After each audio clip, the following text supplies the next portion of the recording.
नमस्कार दोस्तों, एक पेड़ दिखा रहा हूँ जिसको बोलते हैं गीठी स्थानीय भाषा में। कुमाऊं और गढ़वाल दोनों के फुटहिल्स में और ऊपर 1200-1300 की हाइट तक हो जाता है। इसका जो वानस्पतिक नाम है वो है बाउमेरिया रेगुलोसा। ये बहुत ही शानदार फॉडर है जानवरों के लिए। ये देखिए, इसमें सीड आया हुआ है और इसको जो मवेशी पालक हैं उत्तराखंड में ख़ास तौर से, वो इस पौधे को इस तरह की ड्वार्फ पोजीशन में रखें, यानी जो है इसको ज़्यादा लंबा ना होने दे, क्योंकि बहुत ज़्यादा लंबा होगा तो फिर फॉडर लेने में दिक्कत होगी।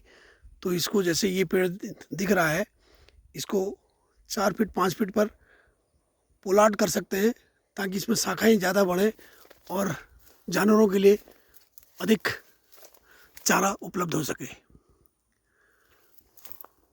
इससे जानवरों में दूध की मात्रा बढ़ती है और दूध में जो प्रोटीन है उसकी में भी इजाफा होता है।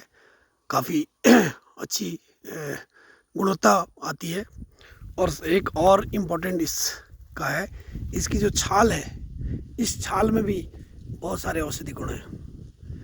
हमारे फोरफादर्स जब मंडुआ यानी रागी का आटा गूंथते थे तो इसकी छाल को, क्योंकि इसकी छाल में लिब्रिकेंट होता है, इसकी छाल को पीस के इसका पाउडर मंडुए के आटा के साथ अगर मिक्स करते हैं तो वो आराम से बढ़ जाता है। अदरवाइज मंडुए का जो आटा है उससे रोटी बनाने में दिक्कत होती है क्योंकि फट जाता है बहुत। तो इस गेठी के छिकल को, बार को सुखा के पाउडर लेके इसका पाउडर बना के उसमें डालते हैं तो वो आटा स्मूथ हो जाता है और बढ़िया शानदार उसकी रोटियां बनती हैं और पौष्टिक भी बनती हैं। ये पौधे भी धीरे धीरे विलुप्त के कगार पर हैं, तो जिम्मेदारी है कि हम इस प्रजाति को संरक्षण करें। और जैव विविधता महत्व की प्रजाति है और ख़ास तौर से जो पशुपालन में जो फॉडर स्पीसीज जो जंगलों में धीरे धीरे कम हो रही है या जंगल जाने की स्थिति नहीं है, तो घरों में इसको लगा के, इस प्रजाति को घर में लगाएं। अगर हर खेत में या हर एक किसान, जो लघु किसान हमारा कहलाता है पहाड़ में, जिसके पास थोड़ी ज़मीन है, अगर इस 5-6-7 पौधे अगर इसके लगा लेता है तो उसके मवेशियों के लिए हर मौसम में हमेशा चारा इससे उपलब्ध हो जाएगा और इससे मवेशियों का भी संरक्षण होगा और इस प्रजाति का भी संरक्षण होगा। तो इस पर काम करना बहुत ज़रूरी है।